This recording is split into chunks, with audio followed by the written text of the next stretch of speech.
My dad works in B2B marketing. He came by my school for career day and said he was a big ROAS man. Then he told everyone how much he loved calculating his return on ad spend. My friends still laugh at me to this day.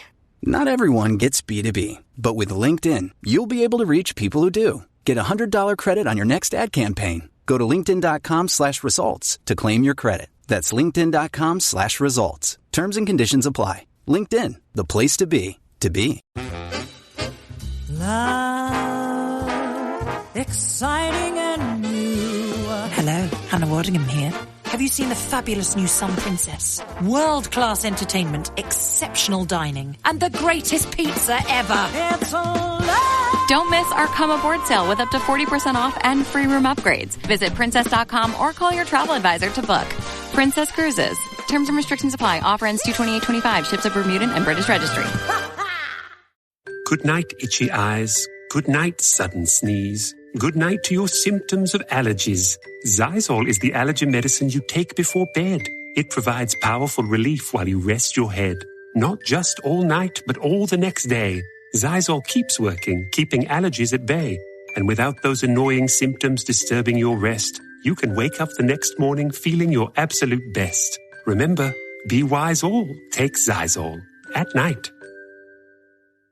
It's a bit of a mixture of both. When I started teaching at my own club,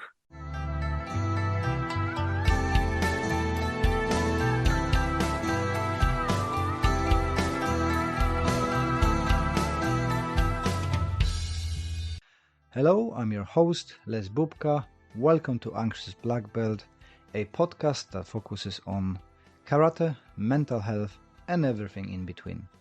If you enjoy our content and would like to support us, best way to do that is to listen to another episode, share with your friends, and leave us a review.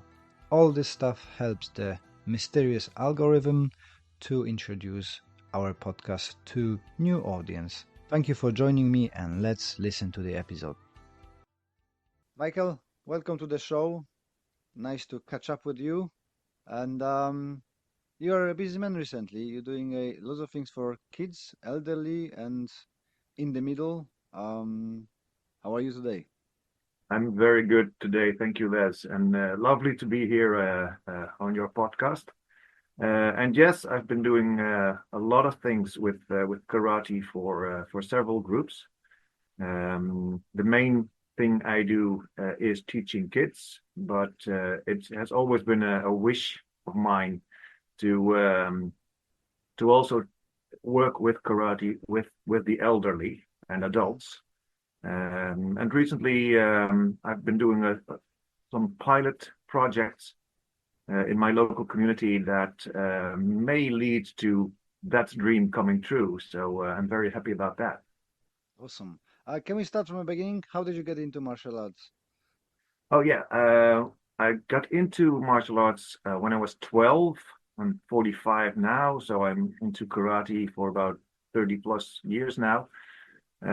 Started doing karate when I was 12 because I wanted to do something about my physical health, and completely fell in love with it. Never stopped doing it since. I started teaching at my own club in 2012. Small club at the time. Still is a modest club, but I'm pretty happy with it. I have now 50 students. Most of them are young kids, and I also have a nice group of teenagers and young adults, which is about 16 students there. And from that teaching experience, from that karate school that I started, I have developed basically my own business. With the teaching of karate, but also teaching resilience courses at schools, and overall being kind of a freelance teacher when it comes to resilience and also personal safety and traffic safety even. May seem a different subject, but it is related to safety, and that's something that I feel strongly about and love teaching about. So. And that all started with teaching the karate stuff. And you've got the karate household, right? Hanneke, your wife, is training as well. Yeah. Absolutely, absolutely. Hanneke is my wife indeed, and we met in the dojo Ah, back in 2008 when we were training at the same dojo, and well, one thing led to another, and we are absolutely karate nuts, both of us, and um, also with the karate that we do for the past decade, we've been making the transition from a 3K karate uh, practice to the more practical karate practice. And luckily, we both like that approach, the practical approach that you are exemplary of, and many others. And we are very, very inspired by that. Luckily, we both like it, and we we go to seminars in the Netherlands or elsewhere to learn about that, and we absolutely love it. Funny enough, it's exactly the same story for me. I met my wife 2008 in a dojo as well. Oh, really? So yeah. Same here. Maybe end of Right. 2007. I can't remember because I moved to UK 2007, and I can't remember if I started 2007 going to the dojo, new dojo, or not. But yeah, pretty much the same timing. That's And amazing. so how did you went about the transition? How did you find out? I'm assuming you found Ian, and because so many people I start talking to about the practical movement, and they all seems to be kind of driven by Ian's approach and bumping on into him online and then following up with it. Yeah, that's exactly what happened with me, and I can remember exactly the moment. I can even remember the exact video I saw of him um, when I first bumped into him on YouTube.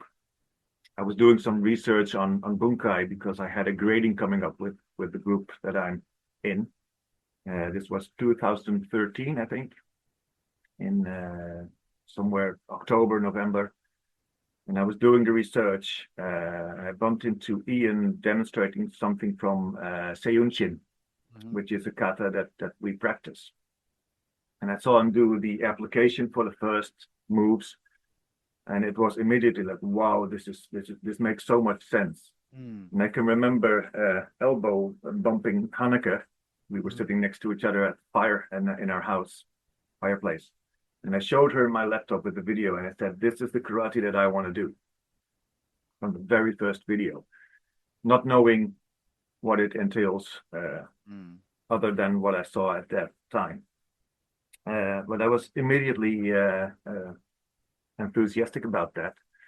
And funny enough, I believe 3 or 4 months later, Ian came to the Netherlands for, I think, the first time Okay. to do a seminar. So we went there, and well, the rest is history, sort of. But So it was perfect timing, like the stars aligned, right? yeah, From it feels bumping like on that. video, then to the training, and then now you're traveling around the world. We've been together in Germany on a castle, and Ian is quite often in your dojo. So it's funny how the little things lead to much bigger and bigger things, right? Absolutely, absolutely. And it's obviously it takes time and effort to really get this approach. And I'm not a really fast learner when it comes to this kind of stuff. So I need a lot of time to practice and to really get my head around it. But luckily enough, we have the time, and we can spend that effort on it. And it's really worthwhile because it's such an interesting approach, and it's also an approach that I find works well for every age group. You can do Mhm. this with kids, you can do it with teenagers and make it relevant for them. And I also believe that it can work for adults and the elderly as well. Mm. Obviously, you need to adjust things, but the core ideas of doing it in the spirit of self-protection and also in the spirit of mental and physical health. Uh, there's loads of stuff you can do with that approach. So I really like that. Yeah, it is karate is very versatile. It's not necessarily only the practical application, but I always say that karate have got many faces, and you just need to find the ones which you like. and this guy does what you don't like, so you can do whatever you want with it. And you are a perfect example, and I think I am a good example that we do in such a broad spectrum. From I don't do so much self-defense, but you're doing self-defense, you're doing the elderly, you helping kids with the resilience, and it's just so versatile that if you put the effort into it, you can make it to whatever you really want to. Absolutely, absolutely. And it takes an open mind and some creativity to see it like that. Not everybody has that per se, but if you do, then there's so much you can do with karate. And I completely agree with what you say about karate having so many different faces. And I especially like it when I'm online with social media. I'm on Facebook a lot, and I have a lot of people practicing karate in my friends network, obviously. So if I scroll through Facebook, then I can see karate doing some line work or awesome kata stuff. That's karate, and I can see people throwing each other around and doing thigh punches or whatever, and that's also karate. And it's so versatile, and that's one aspect that I really like. Although I do have a strong preference for the karate that I do now, obviously, but it's all karate, and there's something in there for everybody, I think. What would you say that the karate had impact on your mental health, resilience? Is it with positive, negative? Oh, absolutely positive. Yes.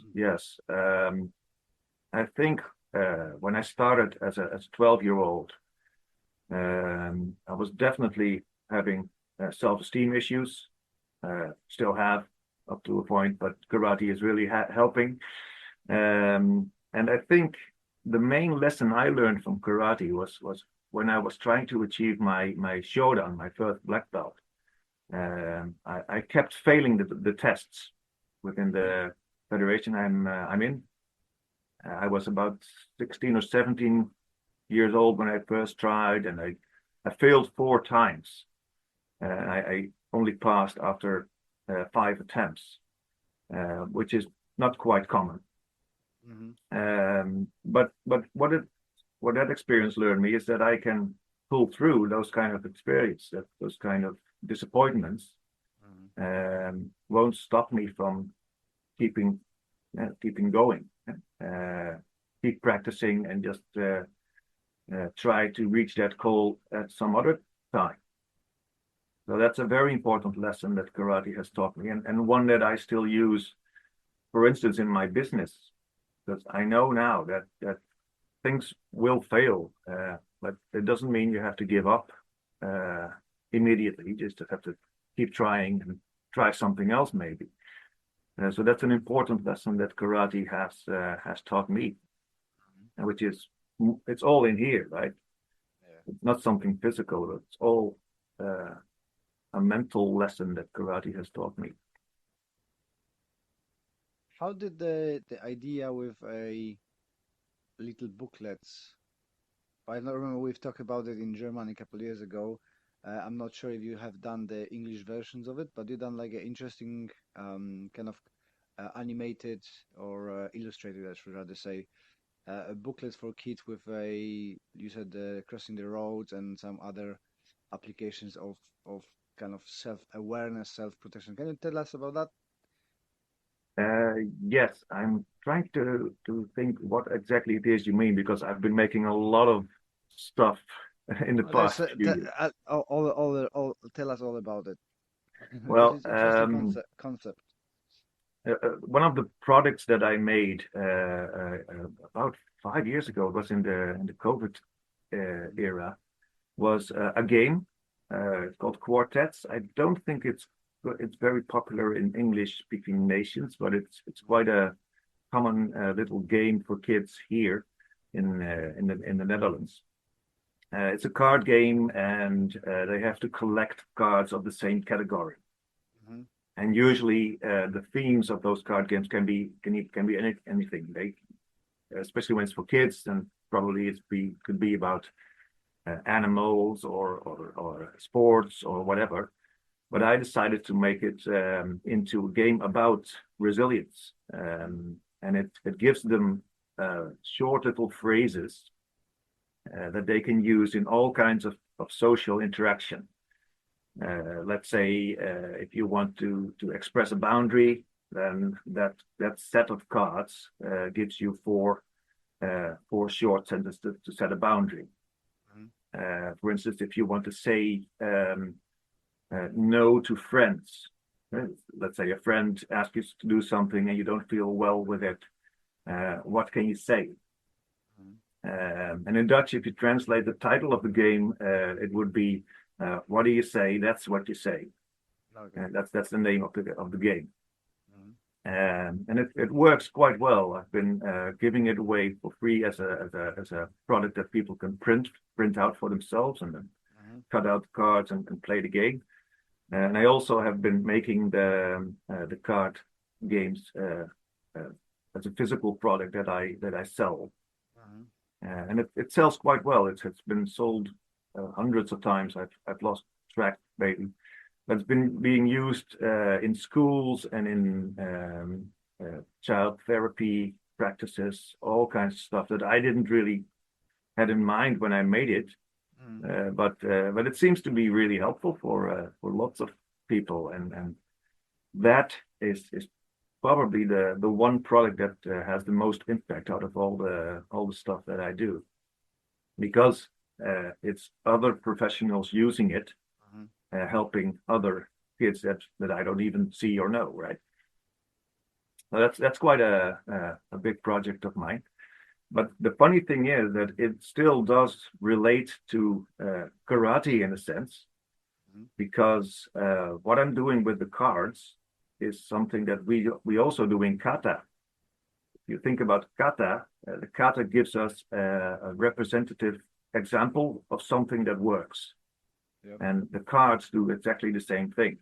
The cards just give you 4 examples of, well, this is something you could say if you want to show that you're happy or want to show that you're sad. So it's a representative example, just like we do in kata. So even something that doesn't look like karate at all still has the underlying principles that I learned from karate. Cool. And I sometimes try to explain this to people who are not into martial arts or in karate, and they usually just nod and say, "Yeah." But okay. But I think karate people, if they hear this, they probably understand. Well, yeah. A representative example. Here's some things you can do, and please find your own expression with it. That's the idea.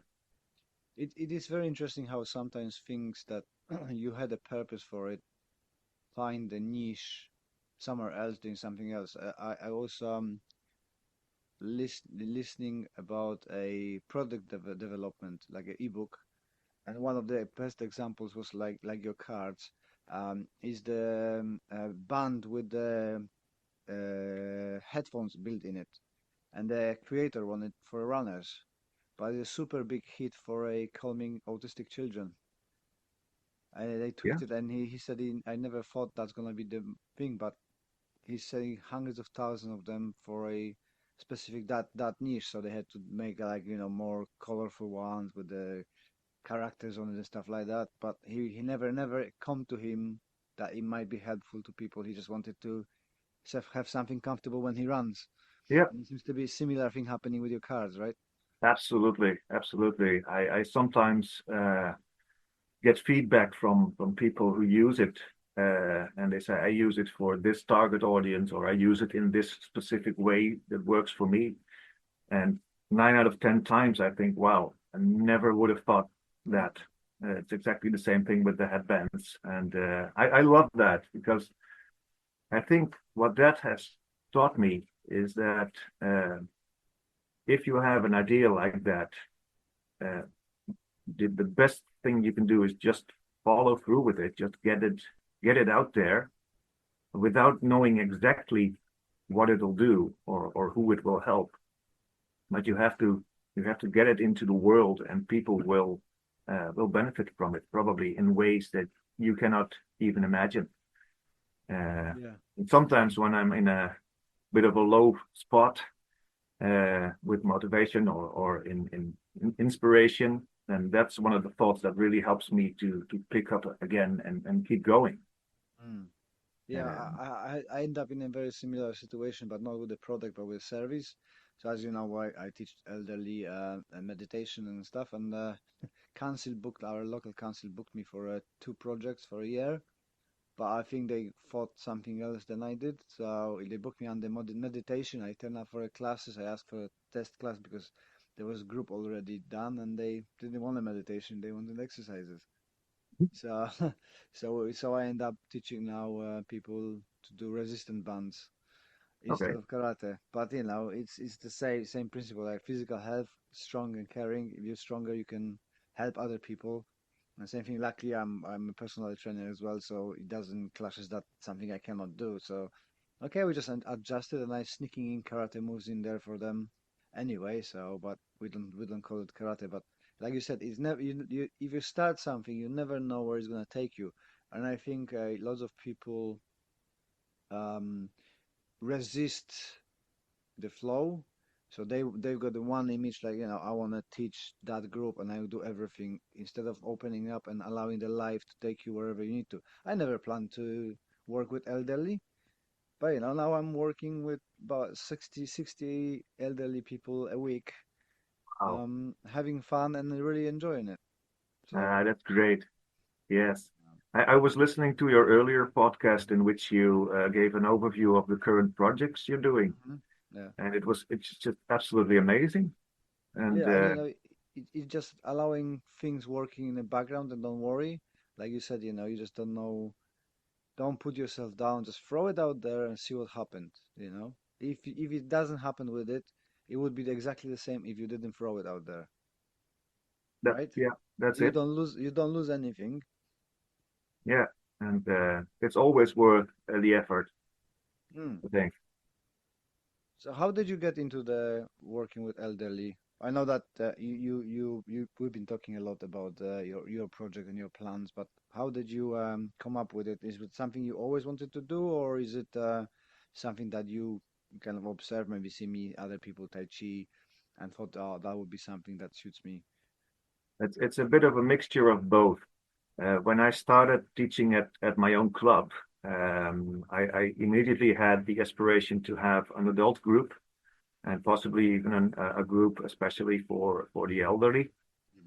But I tried to focus on adults at the time, next to the kids group that was already there. Didn't really work out yet, but so it's predominantly kids at the club still, but that's fine. I had a few pilots with small groups of adults, but the idea was always in the back of my head somewhere, and I think I don't quite remember when it was. Probably somewhere maybe around 2018 or 2017. I don't know. I saw a video of you actually doing seated Seinshin with 2 elderly ladies. Yeah. And that was really inspiring again Seinshin, by the way. There's a theme there. But I thought, well, yeah, that's great. You can do something like that. That would be awesome. And then I reached out to you asking about Taiso and also asking if I could use that name, if I remember correctly, because I realized that if you, here in the Netherlands at least, if you try to market karate for the elderly, then you're not going to be really successful. It's because of the image they have in their head of what karate is. If you call it karate, they will immediately think that they can't do it. So I'm trying to avoid marketing it as karate, and that the name Taiso that I learned from you is something that they still don't know what it is, but it could be anything, and it's up to me now to give it the content that I think it is for them, and show them that this is a way in which you can do karate in a way that's very well to do for you. And so that's basically the idea of my project with the elderly here. And it's very much in the beginning stages still. I had a shot at it. I did some workshops back in 2020, I think, in the COVID era. So that didn't work out. It was in between a couple of lockdowns where I could do a few workshops, and then another lockdown came. So that just did. It wasn't the time for it now. At the time, but last September, last October, I was able to do a little bit of a pilot project with five classes in a local community center, and that worked out pretty good. It's a small group of 5 people, but they were exactly the target audience, and they really enjoyed it. So I learned a lot from it, and we are now working on a follow-up on that, doing another one of those courses with hopefully new people and maybe some more people. And we just let it grow like that very, very, very, very slowly. And that's very interesting to see what they like and see what they can do when I give them the karate stuff or the strength training stuff. Yeah. Yeah, for me it was the same. On the beginning was very, very slow. I had a session here, a session there, and now I've got two contracts with a local council, 3 other projects going on again as well. So it just takes time, right? If those people liking it, they're gonna be pushing for it in the community center. They're gonna be asking about it. Then you're gonna get more exposed. So somebody knows somebody who's gonna help you, and it's just like kind of snowballing.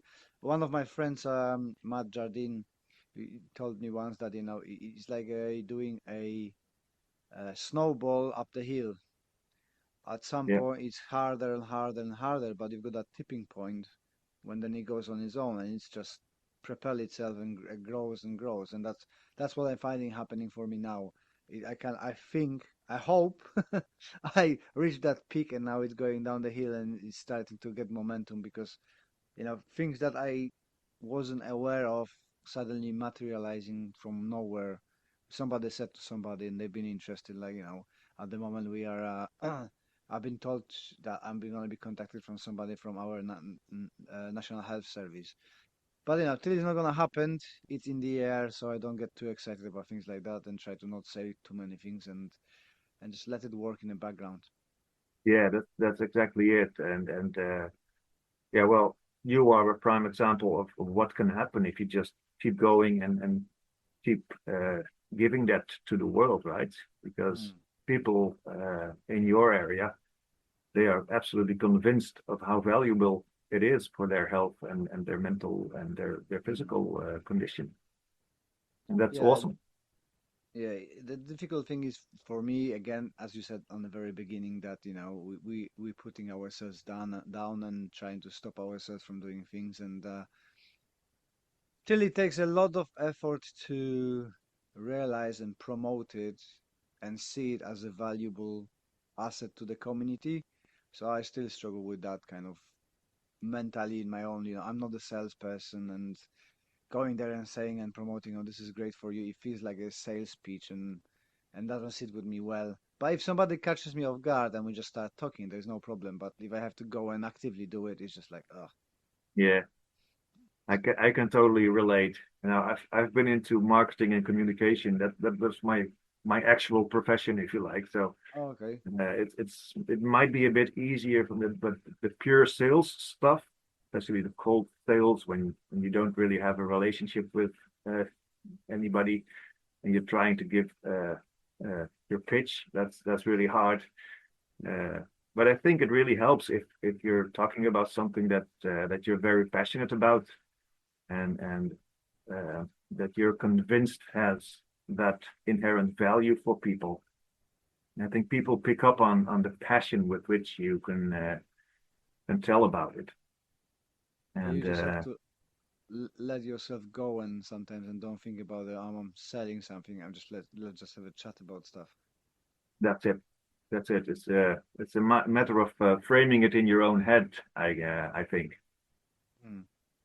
And in Netherlands, is it what kind of a dominant style of karate is now? I'm probably gonna be Shotokan like everywhere, right?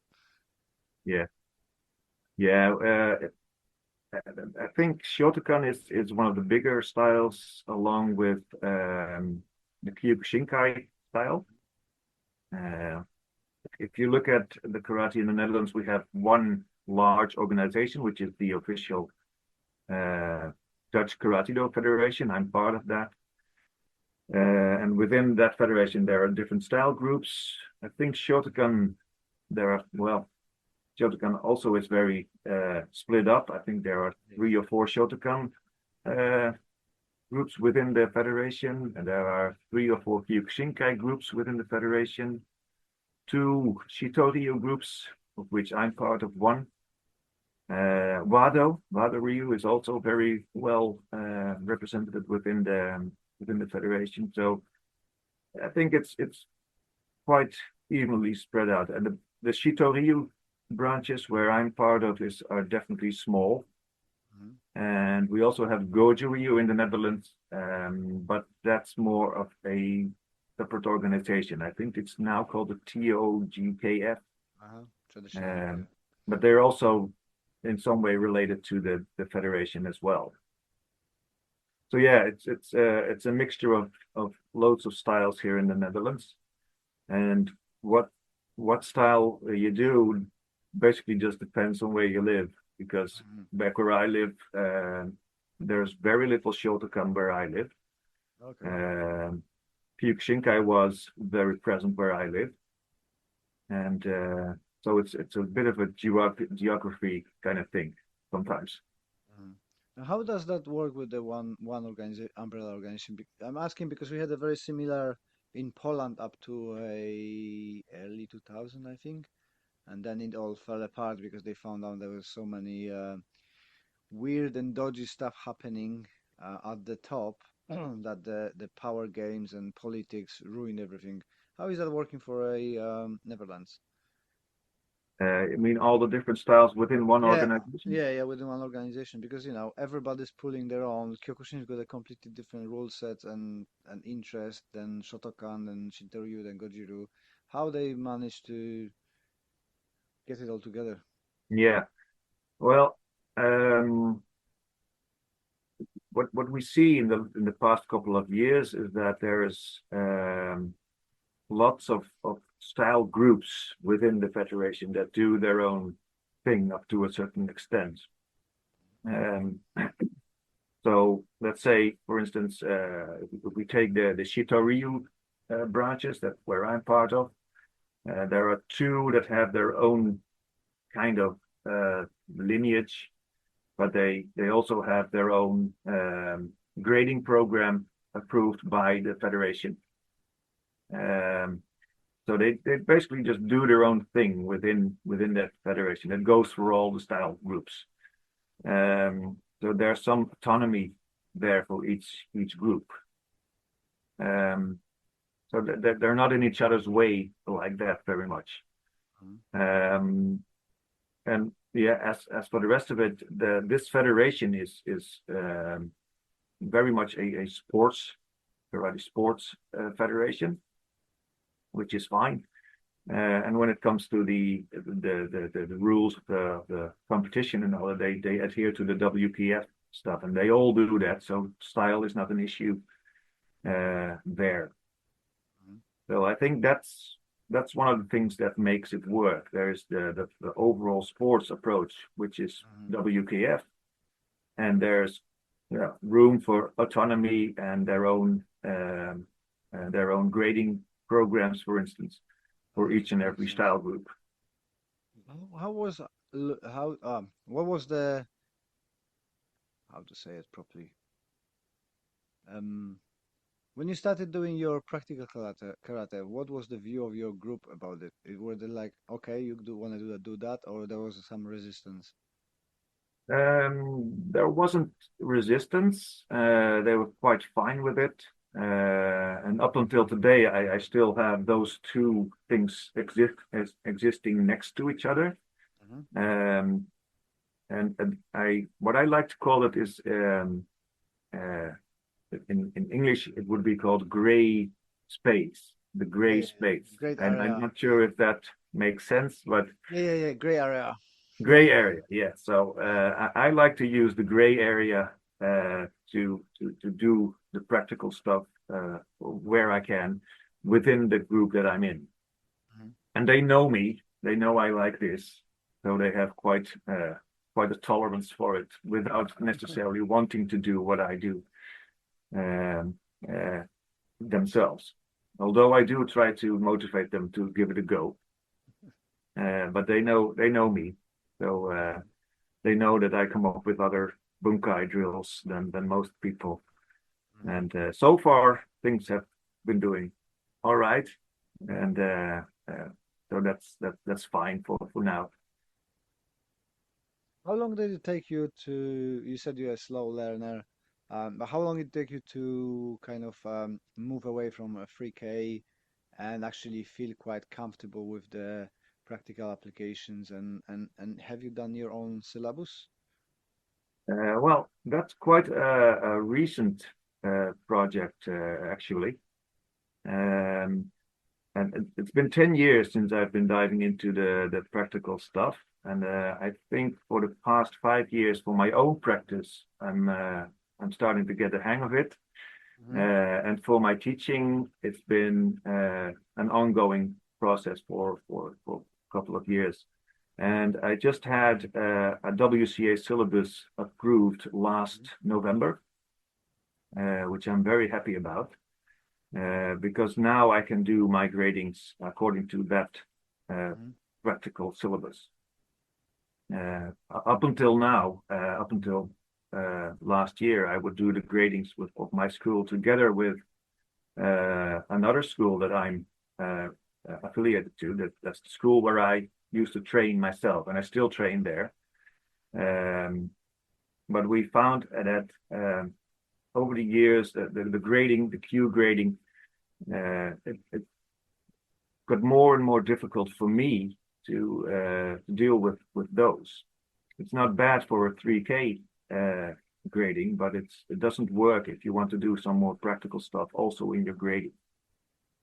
So finally, after many years, I'm doing the grading in a more practical way, and by the end of this month, that will be the first time I will do my own grading according to that WCA syllabus.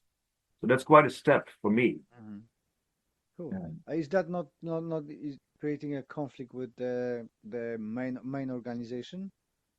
Because then do you have to get approved as a World Combat Association dojo into your main organization who oversee everything, or how's that work? No, it doesn't. At least not for as far as I know. It can exist next to each other, at least at this point in time. So there's no like a law that you have to have one organization. Is that everybody chooses to be with that organization to have a platform? No. The federation that I'm in now allows people to be part of other organizations as well. Hasn't always been the case, but for the past couple of years, they realized that they can't force people to just do one thing. I think that's what they realized, because there are many other clubs that are part of the federation, but also part of, let's say, some Japanese organization, or also part of some other group that they are participating in. And the Dutch Karate-do Federation seems to be okay with that. So that's pretty good. The federation wants to be a place for all karateka in the Netherlands. And if that's what you want, then you can't expect people to just be only part of the federation and not anything else, I think. I know it doesn't always work like that, but yeah, but, you have to realize that you don't own people, right? People can do whatever they want. Absolutely, absolutely. What are the future plans for you, except the building up the empire of a practical community and elderly work? You've got more plans for like a booklets and stuff like that, and teaching kids in schools. Yeah. Um, I try to make another edition of the card game. That's something that I hope I can do this year. So that's something I'm working on. Um, and other than that, I'm just trying to slowly build more of the karate stuff for the elderly as well, uh, and maintain the school. I used to have the ambition of getting 100 students for my school, but I realized that that is very, very ambitious in the area that I'm working in, a bit of a rural area, and I don't quite know if I could ever pull off 100 students. I'm at about 50 now, and I find that that's about what I can do on my own. So one of the things maybe for the karate school is to train an assistant teacher and maybe have him or her run their own groups in the future, because that to me is something that's a long-term goal, right? I started teaching 12 years ago. I'm delivering my interpretation of karate now. How awesome would it be if somebody that I have taught and trained can also do that in the future? And it's not about that person delivering my karate, but that person, taking the torch over from me and delivering her karate or his karate. So that's a bit of a dream of mine, just to train somebody else who will go and teach. I don't think so. It's a dream. I think it's a goal. Yeah, that's true. Because it's gonna happen sooner or later. You're gonna have people going in, and you just need to find or it needs to arouse in somebody that wants to teach, right? I've got few students who are higher level but have no desire to teach. But recently we've got the one brown belt who is interested in teaching, so it's good. So I'm hoping to have expansion as well. Yeah, Um, and it's exactly true what you say. You can't force people to go and teach. It has to be something that comes from the inside by these people. mm. And but if it's there, I'll gladly support that and see if I can help them. That would be great. I'm sure it's gonna happen sooner or later. Listen, Michael, Michiel. I call you Michael. Michiel. That's okay. Usually when I'm speaking to English speaking people, I say just call me Michael because Michiel is very hard. You can do it. Yeah. I think because of Polish language, we've got a lot of CHs and SZs and stuff like that. So it's in that way is a little bit easier. But thank you for your time. And I'm gonna put the links if you can share where to find you and where to get your cards and all the stuff you're promoting. Yeah, there is actually an English version of the cards, but it's not out in the world yet. Okay. So maybe this is the sign for me to get that going. Exactly. Just do it. And where people can find you? Well, I have a website for my karate club. That's www.kaihatsu.nl. And I have a personal website about the card games, and that's just my name with .nl. So Michiel Commandeur .nl. And well, obviously, most of the information is in Dutch, but hooray for Google Translate or other software that may help people if they're really interested. And so that's the two websites, and I have a Facebook account. So people look for me on Facebook, they'll probably find me. There is another Michiel Commandeur on Facebook who is apparently a professional violin player. That's not me. I'm the guy in the white karate suit. If you look for me. Always pleasure talking to you, Michiel, and speak to you soon. thank you very much, Les. That was completely awesome. Pleasure. Well done for listening to all of it. You are a superhero. Thank you very much for your support. And if you could leave us that review on a podcast platform, that would be amazing.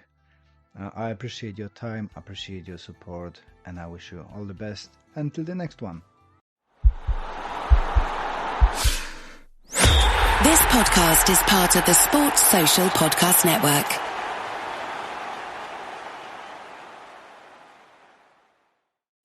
If you're a maintenance supervisor for a commercial property, you've had to deal with everything from leaky faucets to flickering light bulbs. But nothing's worse than that ancient boiler that's lived in the building since the day it was built, 50 years ago. It's enough to make anyone lose their cool.